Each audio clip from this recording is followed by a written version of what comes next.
Is this mic on? Hello, hello, hello, hello. It's your host, Gaming Odyssey, back again with another episode of, you guessed it, Divinity Original Sin with some fights in the game. As you guys can see, right now, I already have some things already specced out. So, you can actually look at the battlefield and actually know what has transpired on this battlefield. So much has happened. I never expected I would go this far in winning this fight. Or especially on tactician difficulty. For those who are doubting, please check it. I'm tired of people doubting. Tactician mode again. For those who are not, so you don't say, "Oh, you push too fast." No, right there. All right, cool. Now, I want to just show you what most of my characters are running with. My girl, she's running with her gears. These are gears you can actually get in the game. Okay, and you just have to make sure you have your crafting and all that whole stuff, and just make sure you put your people up to get people up and up a little bit better. This ring you can easily find; they're everywhere. I found out. I overbought on this one. I shouldn't have done that, but I overbought. And this one, it was very hard to find. Fast ring, gold or fire resistance, something. It was very hard to find this one. I can't remember exactly where I bought it, but when I saw it, I could not stop myself from purchasing it, because look at that: 2 strength, 2 speed, 2 perception. You can't really beat that. I've forgotten where I found it, but I'm guessing it's most likely Fortin that was selling it, and I just bought it quickly without even thinking. So rings like this are not things that you take for granted, especially for your characters. But anyway, forget all of this. My strength now has been boosted all the way to 22. My dexterity is at 8, and so on and so forth. She is my main frontliner. You know, most of this whole distance I've been boosting her strength, but the thing about it is that many a times you need to at least boost constitution, because constitution determines your starting AP to some degree. I think your starting AP is going to be half plus something, half of your constitution plus 7, and then times the speed and perception.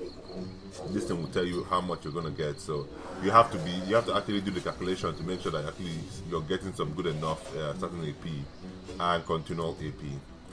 Anyway, moving forward, this is a fight I never thought that I would get anywhere. Oh, sorry, I didn't show you guys the rogue, which is the main guy that is supposed to be here, because my rogue has been doing all kinds of work. Oh, I can't show you the rogue. Sorry, I have to wait until the rogue's done. So.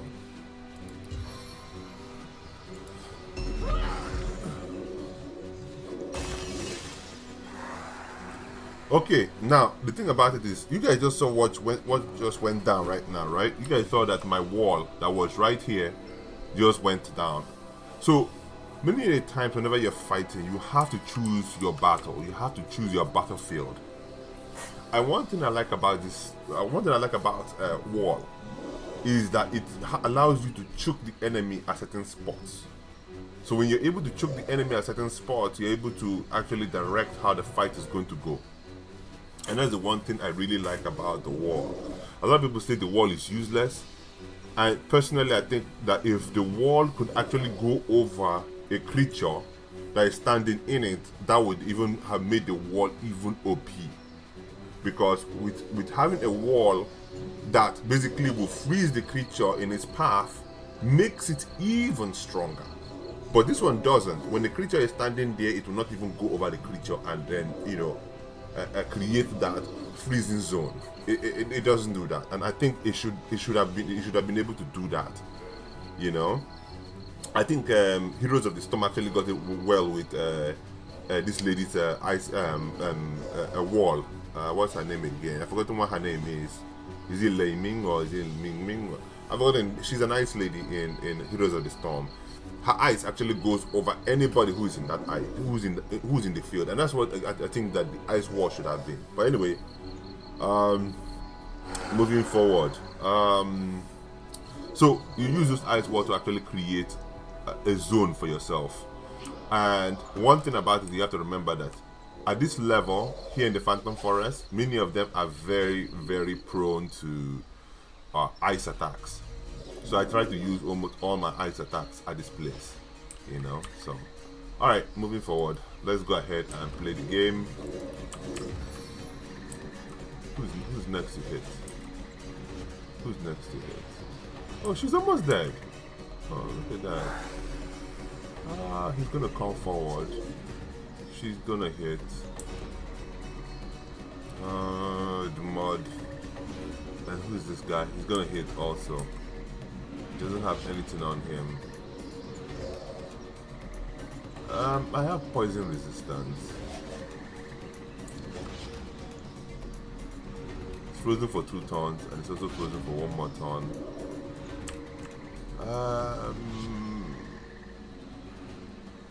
I'll give you this.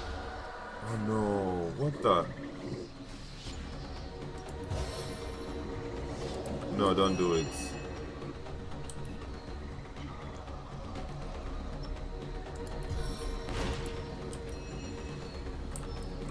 My guy is still there.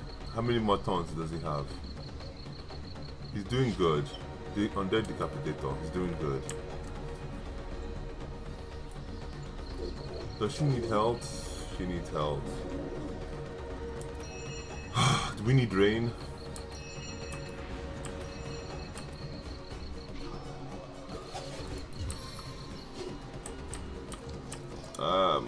This is out of range. Alright.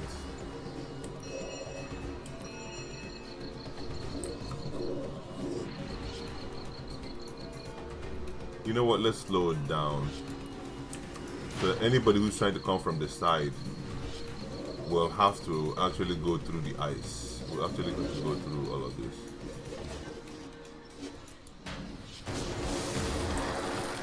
They will not quickly walk to me. They will have to spend some mana. Undead, just do your job. Thank you. Man, for me, the undead has been a rock solid summon. It has never disappointed. It has held. It has always held. Finish him.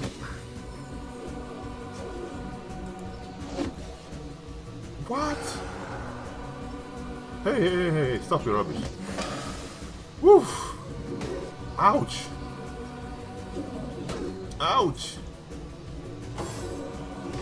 Okay, undead, hold it together.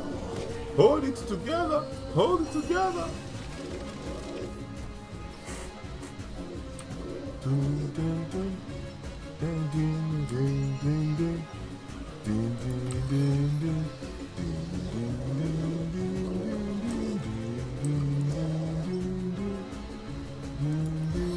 I can only move once.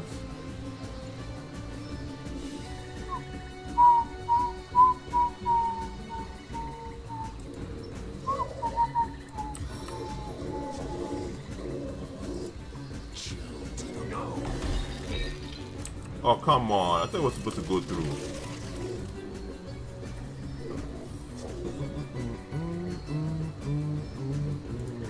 Pathetic!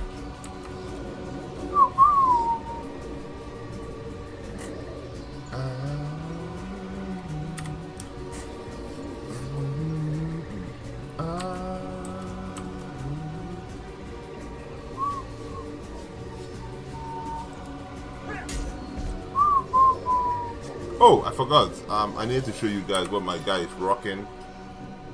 Okay, so my guy is now rocking 1 superior dagger.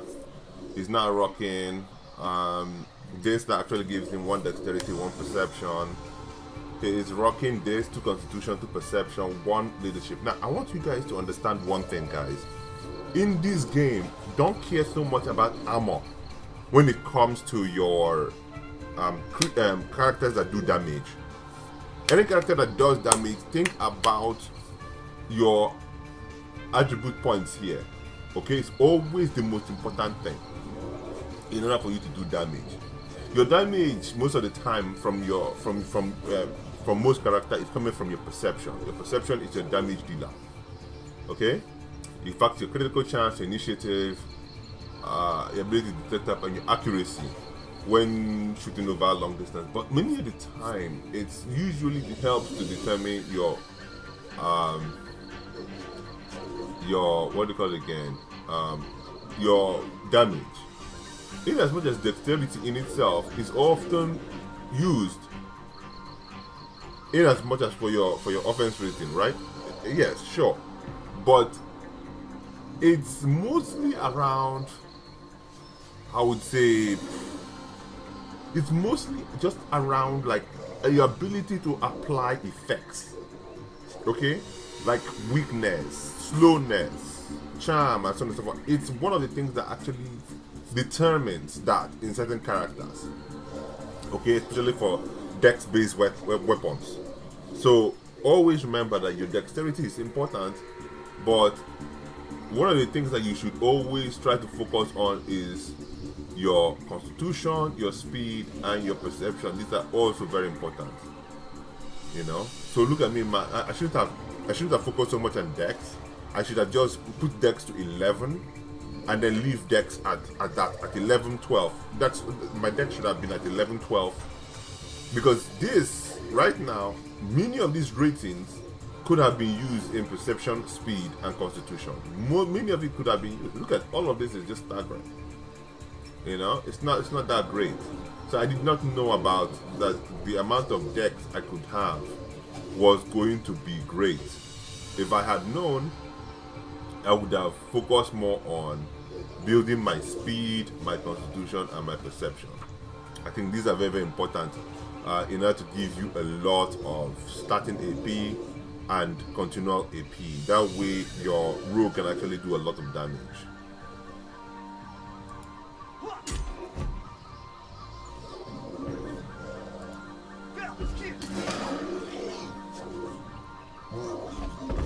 Now the question is to press this or not, and I would say don't do it. Don't do it.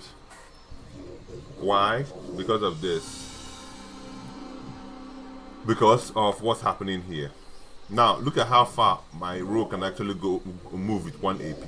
Look at how far he can move with 1 AP. 1 AP based on speed. If I had my speed a little bit more, woo la la, I can reposition all the way. I'm thinking I can, if my speed was like 22, I can reposition all the way down to here. I'm thinking, you know. But anyway, that's fine.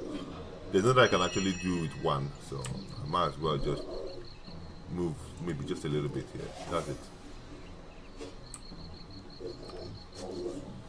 Ah, my Madora has been so beautiful. It's not even a joke. Share the pain.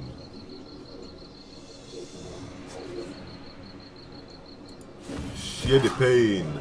Share my pain.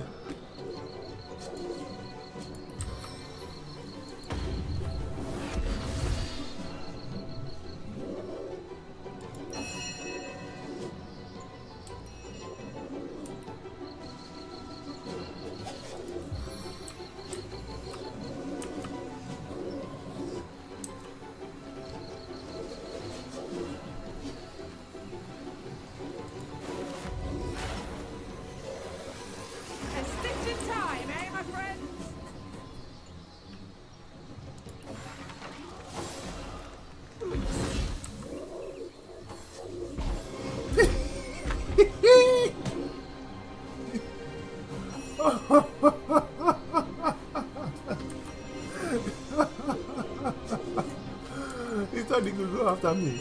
Stupid, stupid. Yeah, we stunned them. So the one thing I noticed is that towards the end of the game, your area becomes one of the most strongest character. In the beginning, it was mostly fire and geo. Now, in the end, it's usually air and water. So, for some reason, that's the way it is. These two things are important.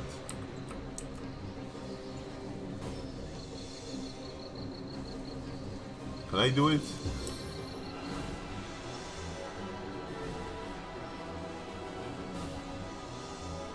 He is knocked down. These two guys are already dead, so I'm not even gonna bother. I'm gonna leave it alone. Yeah. Check this out. Easy clap. Easy clap.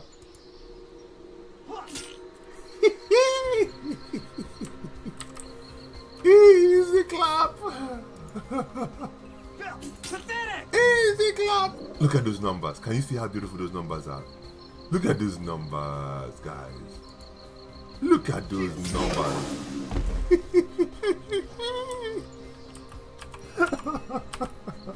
I love this. I just love this. Damn. Look at those numbers. And now we can relocate. So that we can share the pain, big boy. Now we can share the pain.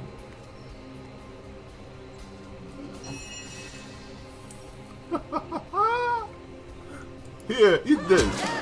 It's its own deliverance. Oh, Madora, you have been such a lovely queen. Oh my goodness, look at this. Oh man. As good as a new pin. So I tried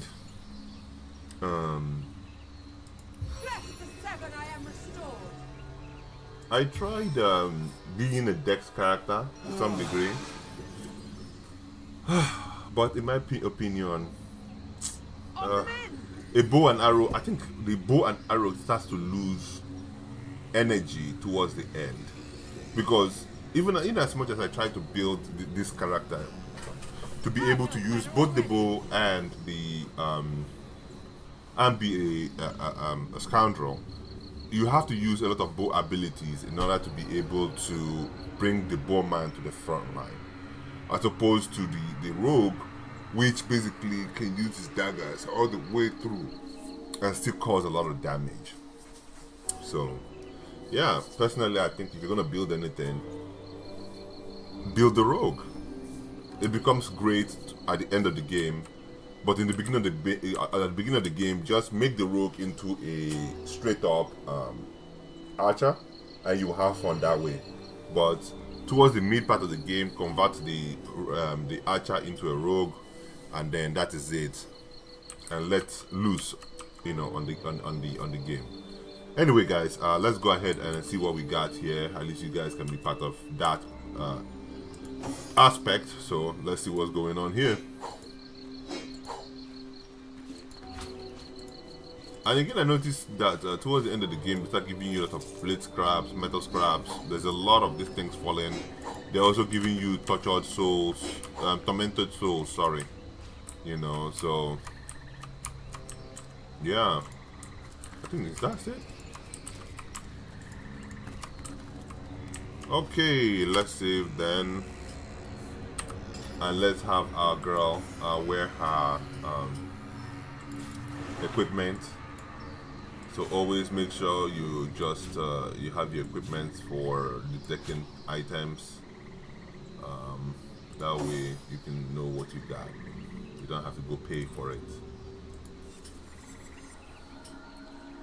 What does she have? 133 fire, infectious flames. That's good. That's for you, my dear. Oh, look at this, baby. Full shard. Ooh, zippy. 126, 223 air. It gives you a 20% chance to petrify whoever you're dealing with, 20% to set fear, and 20% to set stunned. Can you imagine this? This is power between your legs, man. Madora, here you go. Zippy. Another useless one. Why do you choose to torment me? Again, I noticed that towards the end of the game, they don't give you good how would I say, one-handed weapon, or what do you call this in the game? Daggers. They don't give you anything. They don't give you anything. So for some reason it's just trash. Oh, unidentified excellence. Sorag. 2 strength, 2 intelligence, unlocks purifying fire. And who would need that? You have your Sorag, 2 dex, 2 intelligence. Well, I can trade that in there. He needs the intelligence. 2 dex, 2 intelligence. And what do we have here? We have 2 strength, 2 intelligence, and I have 2 strength, 2 dexterity. Why would I want to trade that? And then you have fire resistance. Like, remember my girl here. She has 2 strength, 1 willpower, 3 initiative. No, thank you. This is gonna be sold. Yep.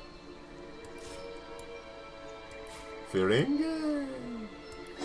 This is gonna be sold. So at the end, they're giving you all trashy equipment while you're on the field. It's better for you to just go ahead and buy your equipment. Don't bother. Thin air staff. Toss that away, please.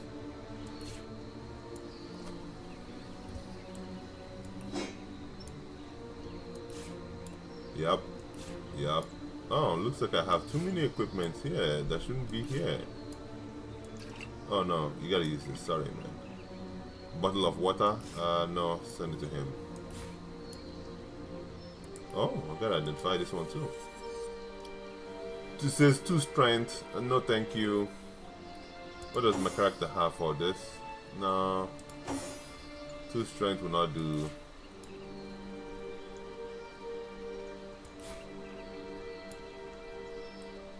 Two strength will not do. Yeah, we're gonna have to toss this away. Thank you. Alright guys, so that's it. Thank you guys for tuning in. I'm your host, Gaming Odyssey. I will check with you guys later. So until the next episode of, you guessed it, Rogue on Demand. This is me signing out.